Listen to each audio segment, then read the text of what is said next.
Eiichiro Oda vient de nous révéler pourquoi Shanks a perdu son bras au tout début de One Piece, et les gars, c'est une dinguerie monumentale.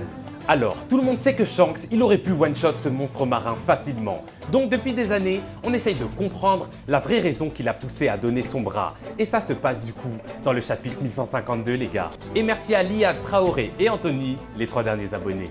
Dans le dernier chapitre de One Piece, on peut voir que Shanks possède un tatouage sur le bras. Ce tatouage, c'est forcément la marque des abysses que tous les chevaliers divins possèdent.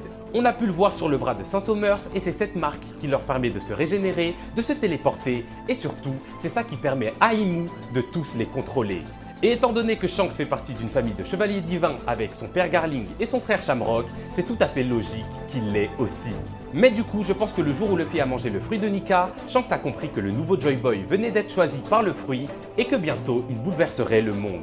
Ce jour-là, il prit donc la décision de tout miser sur lui et de tout faire pour l'aider.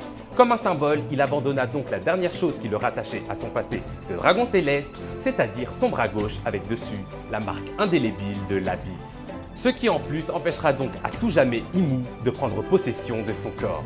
C'est pour cela que Shanks répète sans arrêt qu'il a parié son bras sur l'avenir, car à cause de ça, il a perdu en puissance, mais il savait très bien que Luffy arrivera très bientôt et qu'il fera le sale boulot à sa place. La symbolique serait incroyable et l'histoire émouvante, et pour le coup, ça collerait parfaitement avec quelqu'un comme Shanks.